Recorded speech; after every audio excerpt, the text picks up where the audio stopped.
नमस्कार साथियों, जो साइंस स्पीसीज के यूट्यूब चैनल पे आप सभी का स्वागत है।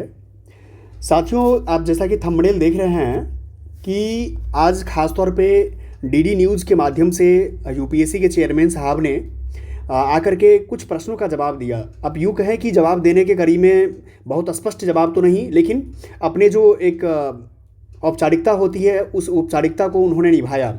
ख़ास तौर पे आज यूपीएससी चेयरमैन का आने के पीछे का जो कुछ कारण देखेंगे, इसके पीछे का रीज़न क्यों ऐसा डेवलप हुआ। तो लवासना के जो पूर्व डायरेक्टर हैं, उनका एक आर्टिकल छपा था इंडियन एक्सप्रेस में। उस इंडियन एक्सप्रेस में खासकर कुछ महत्वपूर्ण विषय को लेकर चर्चा की गई थी, जिसमें खासतौर पे एस्पायरेंट के एज लिमिटेशंस को बात थी बेसिकली। ठीक है। दूसरा था कि नंबर ऑफ़ अटेम्प्ट्स को लेकर के। अब स्वाभाविक बात है कि जब विद्यार्थी कोई तैयारी कर रहा होता है तो नंबर अगर देखें तो एज हो या दूसरा अगर मान लिया जाए अटेम्प्ट की बात हो, तो इसको लेकर बहुत ज़्यादा जो है दुविधा में आ जाता है कोई भी स्टूडेंट क्यों ना हो, क्योंकि जब नंबर ऑफ़ अटेम्प्ट्स उसका जब समाप्त होने वाला होता है तो बहुत लगता है कि एक अटेम्प्ट काश और मिल जाता तो मैं इस बार अपनी सफलता को सुनिश्चित कर लेता, या एज थोड़ा मिल जाता तो ज़्यादा बेहतर होता। इसी सब मुद्दे को लेकर के खास करके आज यूपीएससी के चेयरमैन साहब ने डीडी न्यूज़ के माध्यम से एक इंटरव्यू में उन्होंने कुछ प्रश्नों का जवाब दिया। जैसा भी जवाब दिया आप वैसा सुनेंगे तो आपको खुद स्पष्ट पता चल जाएगा कि जवाब के करीब में क्या क्या चीज़ों को कहा है उन्होंने। मेन तो बेसिक तौर पे आप देख रहे हैं कि उन्होंने जो अपने इंटरव्यू के दौरान कहा, उस बात को लेकर के मैं आपको कुछ अपने शब्दों में क्लियर करने की कोशिश कर रहा हूँ। ठीक है। अब देखिए, कुछ प्रश्न का जवाब है। उस प्रश्न के जवाब के दौरान आप देखेंगे तो कुछ था। पहला प्रश्न का आप देखेंगे तो नंबर ऑफ एज को लेकर के था, जिसमें क्लियर कर दिया कि अभी किसी भी प्रकार का जो है कोई भी एज कटौती या एज लिमिटेशंस को लेकर के बात नहीं की जाएगी। ठीक है। दूसरा बात था कि नंबर ऑफ अटेम्प्ट्स को लेकर के, था कि क्या सच में 2 हो जाएगा। इस तरह की कोई भी उन्होंने एक सिरे से खारिज किया कि इस तरह की कोई भी यूपीएससी का योजना नहीं है कि एज में नहीं कटौती करेंगे, नहीं नंबर ऑफ अटेम्प्ट्स को कम करने जा रहे हैं। अब तीसरे प्रश्न जो उनके सामने जो स्टूडेंट्स के पैनल के द्वारा रखी गई, जो स्टूडेंट्स के द्वारा जो ऑनलाइन के माध्यम से जो क्वेश्चंस की जा रही थी, उनके प्रश्नों को लेकर के जो इंटरव्यू लेने वाली थी, उन्होंने जो क्वेश्चन कर रही थी उसमें था कि ऑप्शनल विषय को लेकर के, खास तौर पे ऑप्शनल विषय को लेकर के था कि ऑप्शनल विषय क्या सच में कुछ हटने वाली है क्या। तो इस तरह के भी प्रश्न को कहा कि नहीं, खास तौर पे ऑप्शनल विषय अभी कुछ भी कहना मुश्किल है, अभी हटने की चांसेस नहीं के बराबर है, क्योंकि ऑप्शनल विषय का जो है, क्योंकि हर पृष्ठभूमि से आता है, क्योंकि आप जानते हैं कुल मिलाकर के उनका एक लाइन था कि 23 विषयों से 23 सब्जेक्ट्स जो है खास तौर पे भाषाओं के बच्चे आते हैं इसमें। तो उस भाषा को लेकर के था कि मुझे खास तौर पे यूपीएससी एक ऐसा कॉन्स्टिट्यूशनल बॉडी है जहाँ से हर बैकग्राउंड के स्टूडेंट्स को सिलेक्शन करना होता है, इसीलिए इस तरह की कोई बात नहीं है। और ऑप्शनल विषय का जो है अभी भी महत्व रहेगा, इंपोर्टेंस बना रहेगा उसका। ठीक है। अब तो ये बात हो गया कि इस तरह से चीज़ों को लेकर के। अब हम देखते हैं कि क्या कुछ और प्रश्न को लेकर के बात कही गई है। अब जैसा कि जानते हैं यूपीएससी के लिए तो ये बना ही रहता है कि ऑल टाइम यूपीएससी में क्या करेगा क्या नहीं करेगा। अब आता है चौथा प्रश्न में, आप देखेंगे तो इसमें आपको और समझ में आएगा। ओएमआर सीट को लेकर के बात था। ठीक है। क्योंकि आप जानते हैं कि ओएमआर सीट, जहाँ तक कि कुछ स्टेट पीसीएस में आप जान रहे हैं, जैसे यूपी पीसीएस है, ठीक है, वहाँ पर क्या किया जाता है कि जब आप एग्ज़ाम दे रहे होते हैं तो आपको एक ओएमआर सीट मिलता है जो आप टिक आउट करते हैं। जैसे अगर गोला भरते हैं, इसका जो है उसमें आपको मिलता है कि आप घर पर आकर के उसको देख सकते हैं कि किसी प्रकार का कोई सच में मैंने जो आंसर टिक किया है वो मेरे 4 ऑप्शन में से वही है या कुछ फेरबदल किया गया है। आप आंसर आने के बाद आप एक बार चेक कर लेते हैं। तो इसमें भी बोला गया कि ओएमआर सीट क्यों शेयर नहीं किया जाता, तो उन्होंने शेयर नहीं करने के बारे में उन्होंने क्या कहा, ट्रांसपेरेंसी को लेकर के। क्या कहा? ट्रांसपेरेंसी को लेकर कहा कि यूपीएससी ट्रांसपेरेंसी को लेकर बहुत महत्व देता है, इसीलिए ट्रांसपेरेंसी को ध्यान में रख करके नहीं किया जाएगा। जहाँ तक कि पाँचवा प्रश्न था कि एक बात बताइए साहब कि अगर मान लिया जाए एक तरफ ग्रामीण पृष्ठभूमि के बच्चे आते हैं, रूरल बैकग्राउंड से बच्चे आते हैं, और एक तरफ शहरी जो खासकर अर्बन एरिया से बच्चे आते हैं, इसमें दोनों को इक्वल क्यों ट्रीट किया जाता है। तो उन्होंने कहा क्या कि क्योंकि देखा जाए तो दोनों के शिक्षा दीक्षा ग्रहण करने की प्रक्रिया में बहुत बड़ा फेरबदल होता है, बहुत ज़्यादा होता है। क्योंकि एक तरफ गांव में आप देखेंगे तो उतनी अच्छी शिक्षा व्यवस्था नहीं मिल पाती है अभी भी, कहीं भी या तो शिक्षक है सॉरी, तो वैसा व्यवस्था नहीं है, वैसा माहौल नहीं है। और शहर में देखेंगे तो ठीक उसी प्रकार से एक बेहतर माहौल मिलता है, बेहतर इंफ्रास्ट्रक्चर मिलता है। उसको लेकर के भी उन्होंने एक ही बात कहा कि हम समान रूप से देखते हैं, इसी कारण से हम दोनों को बराबर दर्ज देते हैं। ठीक है, अब बात आती है,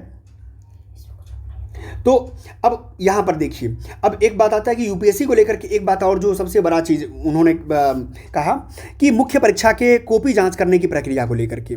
ठीक है, जैसे मेंस एग्जाम होता है यूपीएससी में, ठीक है, तो मेंस एग्जाम होता है, तो मेंस की जो कॉपी जांच कौन करता है, जैसे प्रश्न तो होना चाहिए ना कि कौन करता है। तो उन्होंने एक बात कही कि ये मुझे भी नहीं मालूम होता है, क्या कि यानी मुझे भी नहीं मालूम होता है कि इसका कॉपी जांच कौन कर रहा है। ठीक है, यानी इतना ट्रांसपेरेंट तरीके से जो है इस तरीके से काम चलता है। ठीक है, तो इस तरह की बात उन्होंने एक बात में कह दी कि ट्रांसपेरेंसी को लेकर के हवाला देकर के इस तरह से जानकारी होती है। हाँ, डिफरेंट पैनल होते हैं, डिफरेंट पैनल के माध्यम से जांच करने की प्रक्रिया होती है। नेक्स्ट जो 7वें नंबर का पॉइंट मुझे जो लगा कि जैसे कुछ आप देखे होंगे कुछ दिन पहले पूजा खेरकर को लेकर के बहुत बड़ा था फर्जी मामला को लेकर के, ठीक है, फर्जी सिलेक्शन को लेकर के था कि कैसे उस तरह का सिलेक्शन हो जाता है, जिसमें एग्जाम्पल आप लोग सभी लोग जानते हैं कि पूजा खेरकर वाली बात को लेकर के। तो उन्होंने कहा क्या कि पूजा खेरकर में कि ये जहाँ तक यूपीएससी को स्पष्ट अगर होती है तो उस पर लेकर बहुत ज़्यादा संदिग्ध होता है। तो इसी तरह से अगर कोई भी चीज़ एक्शन लेने से एक्शन लिया जाता है, अगर किसी भी तरह का अगर टालमटोल किया जाता है तो इस पर भी आयोग का जो रवैया था वही स्पष्ट रूप से कहने का नहीं था कि कैसे किया जाना है, कैसे नहीं किया जाना है, कि बाद में किसी भी प्रकार का इस तरह की पुनः दोबारा कोई इंसिडेंस आए। ठीक है, नेक्स्ट में बात आता है कि यूपीएससी जो कोचिंग इंस्टीट्यूट्स हैं या सफलता की भूमिका को लेकर के बात कही।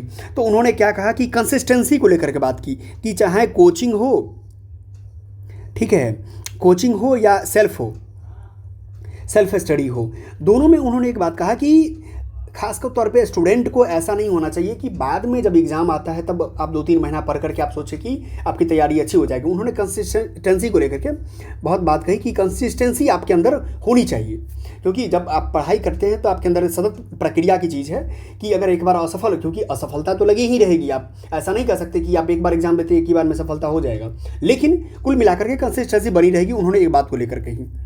नेक्स्ट बात आता है कि सफलता का मूल मंत्र क्या होना चाहिए। तो इस तरह की तो आप जानते हैं कि एक यूपीएससी, उन्होंने खुद यूपीएससी पास किया है और यूपीएससी का सिलेक्शन स्ट्रेटजी के मन में आता है कि क्या होना चाहिए।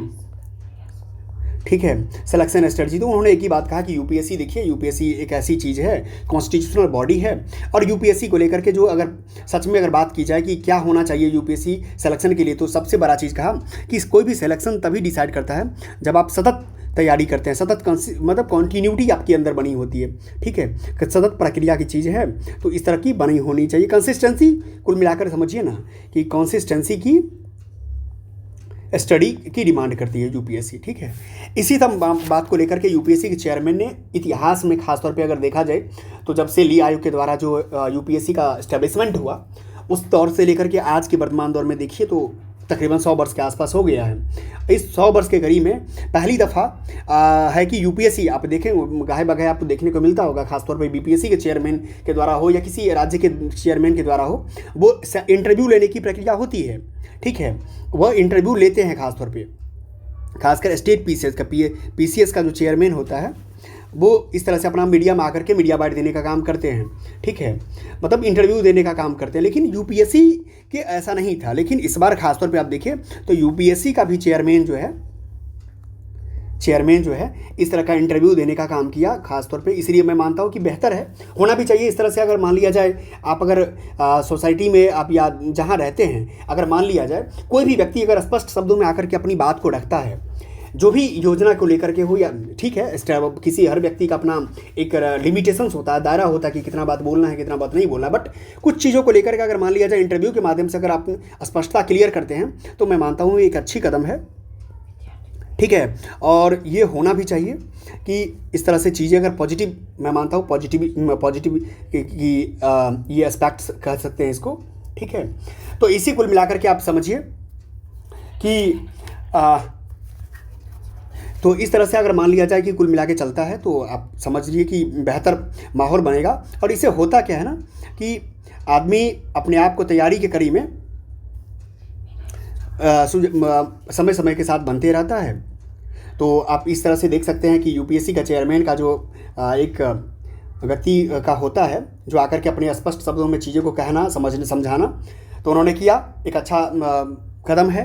ठीक है, आप इस तरह से मेरे साथ जुड़े रह सकते हैं और फिर आने वाले समय पर कोई भी ऐसे टॉपिक रहेगा इंटरनेशनल नेशनल टॉपिक पर मैं आपको समझाने का प्रयास करूंगा। आप मेरे साथ जुड़े रहिए जो से IAS PCS से। ठीक है, साथ में यूपीएससी जो अगला अटेम्प्ट होने वाला है, जैसे मान लिया जाए यूपीएससी 2026 में जो लोग प्रीलिम्स देने वाले हैं, उस प्रीलिम्स के लिए भी डायरेक्ट जो एक मेंटरशिप का कार्यक्रम मेरे द्वारा है, ठीक है, मेंटरशिप का है, वो मेरे साथ जुड़ करके आप हर सब्जेक्ट का, यहाँ तक कि जो किस तरीके से हाउ टू अप्रोच करना है अपने क्वेश्चन के ऊपर, ठीक है, आप मेरे साथ जुड़ करके कर सकते हैं। ठीक है, इसी के साथ आप मेरे यूट्यूब चैनल को सब्सक्राइब तो किए ही होंगे निश्चित तौर पे। टेलीग्राम से भी जुड़ सकते हैं जहाँ पर मैं अपनी सतत अपडेट्स देते रहता हूँ। तो थैंक यू। इसी के साथ आप सभी का आप जुड़े रहें इसी तरीके से।